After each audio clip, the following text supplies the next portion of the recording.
China se está deshaciendo de sus tenencias de deuda pública estadounidense. ¿Cuáles son las causas de esta estrategia y cuáles pueden ser sus consecuencias financieras a medio plazo? Veámoslo. Prestad atención al siguiente gráfico. En él aparecen representadas las tenencias extranjeras de deuda pública estadounidense por países. Y una tendencia que se observa con mucha claridad es el descenso de las tenencias de deuda pública estadounidense por parte de un país específico, China. A comienzos de la década pasada, la sociedad china llegó a poseer 1,3 billones europeos con 12 ceros, 1,3 billones de dólares en deuda pública estadounidense. Y desde entonces este stock de deuda pública estadounidense en manos de China ha ido descendiendo de manera progresiva, si bien se produce un acelerón en el ritmo de bajada desde el año 2022, justamente cuando arranca la guerra en Ucrania y Estados Unidos y la Unión Europea sancionan a Rusia con la congelación, expropiación de sus reservas internacionales en dólares y euros, hasta el punto de que en la actualidad el stock de deuda pública estadounidense en manos de China asciende a 770.000 millones de dólares, poco más de la mitad de las tenencias de deuda pública que poseía a comienzos de la década pasada. Pero ¿por qué China reduce año tras año de manera tan significativa sus inversiones en deuda pública estadounidense? Pues el motivo debería ser muy obvio. Comprar y mantener deuda pública estadounidense supone que la sociedad china, y sobre todo en este caso el Banco Central de China, le está proporcionando financiación al gobierno estadounidense.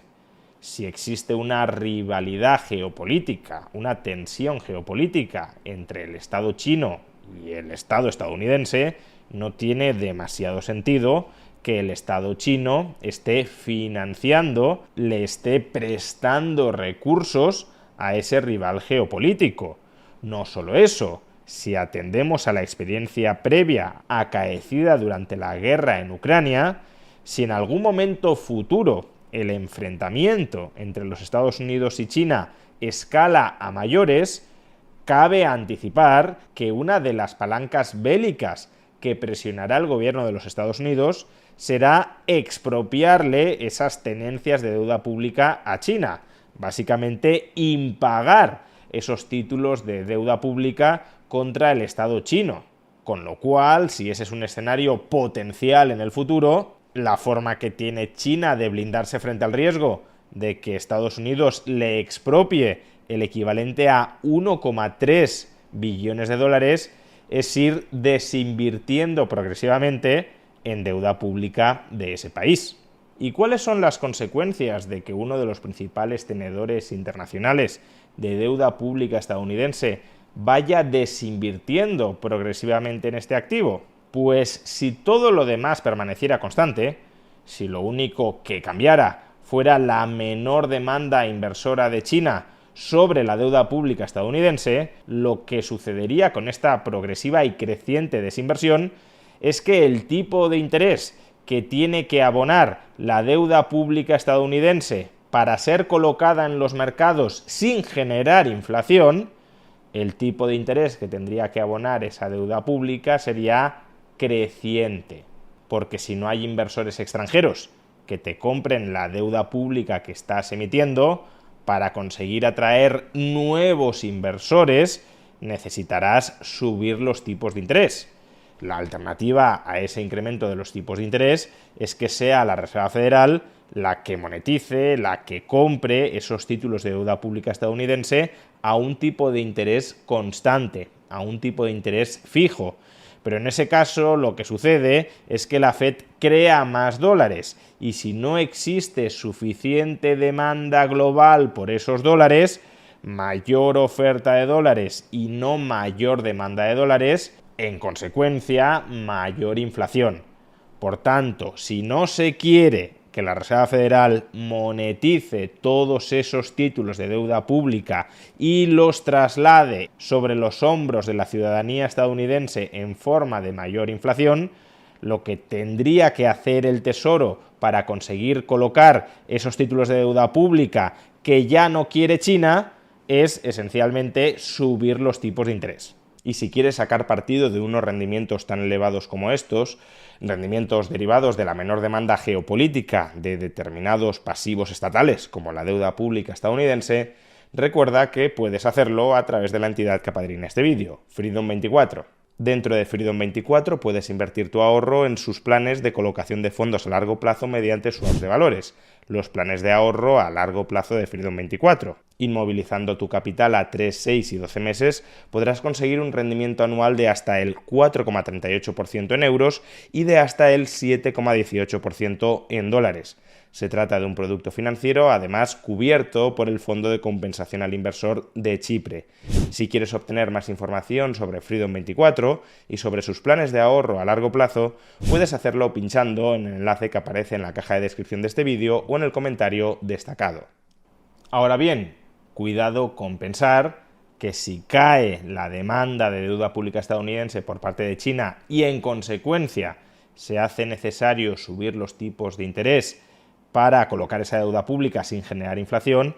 cuidado con pensar que eso equivale a fuertes subidas de los tipos de interés. Como podemos ver también en el gráfico anterior, en paralelo a la caída de las tenencias chinas de deuda pública estadounidense, se produce un ascenso de las tenencias británicas y canadienses de la deuda pública estadounidense. No de las tenencias del gobierno británico y del gobierno canadiense de la deuda pública de los Estados Unidos, sino de la sociedad británica y de la sociedad canadiense, porque en este caso estamos hablando de una mayor inversión por parte del sector privado de estos países en deuda pública estadounidense. ¿Y por qué se produce esa mayor inversión? Pues porque como los tipos de interés que abona la deuda pública estadounidense se mantienen altos o incluso aumentan un poco con la bajada de las tenencias de la deuda pública china, la deuda pública estadounidense se convierte en un activo muy atractivo para inversores en estos países y se lanzan a adquirirla. O expresado de otra manera, la elasticidad entre el tipo de interés de la deuda pública estadounidense y la demanda global de deuda pública estadounidense es muy elevada. A poco que cae el precio de la deuda pública estadounidense, es decir, a poco que sube el tipo de interés de esa deuda pública, la demanda global de deuda pública estadounidense crece mucho. Pero si bien este descenso de las tenencias chinas de deuda pública estadounidense no conlleva un fortísimo incremento de los tipos de interés que ha de abonar esa deuda pública estadounidense para ser colocada en los mercados, tampoco pensemos que es un fenómeno exento de consecuencias. Por ejemplo, que desaparezca la otrora fuerte demanda china de deuda pública estadounidense significa que el margen para bajar los tipos de interés dentro de la economía estadounidense sin generar inflación es un margen que se va estrechando. Y por tanto, si en algún momento a la Reserva Federal le interesara bajar con cierta contundencia los tipos de interés, dado que habría menos compradores potencialmente interesados de la deuda pública estadounidense, eso implicaría que esa bajada de tipos de interés con monetización de deuda pública sería una bajada de tipos de interés más conducente a generar inflación. En definitiva, lo que pone de manifiesto el gráfico anterior es que los oferentes de financiación a la economía estadounidense se han reducido sobre todo desde el lado chino. Y si los oferentes de financiación a la economía estadounidense se han reducido, el coste de esa financiación o subirá o no bajará tanto como alternativamente habría bajado si no se hubiesen reducido los oferentes de esa financiación. Y esto, por tanto, pone de manifiesto que la decisión geopolítica de expropiarle a Rusia sus reservas internacionales en dólares y en euros no les ha salido gratis ni a la economía estadounidense ni a las economías europeas. Existe un coste reputacional muy importante en esa acción bélica y es un coste reputacional que se va pagando a lo largo del tiempo. Ni Rusia quiere tener dólares, o al menos no tantos dólares como antes, ni sobre todo China quiere tener dólares o no tantísimos dólares como antes. Las guerras no solo nos empobrecen, sino que fracturan la confianza y la cooperación internacional, tanto en términos comerciales como en términos financieros. Y aquí encontramos un ejemplo muy claro de cómo la ruptura de la confianza financiera internacional termina perjudicando a una economía tan importante como los Estados Unidos. Porque si te conviertes en un deudor poco fiable, al menos para algunos acreedores, lo lógico, lo esperable, es que esos acreedores para los que has dejado de ser confiable dejen de financiarte.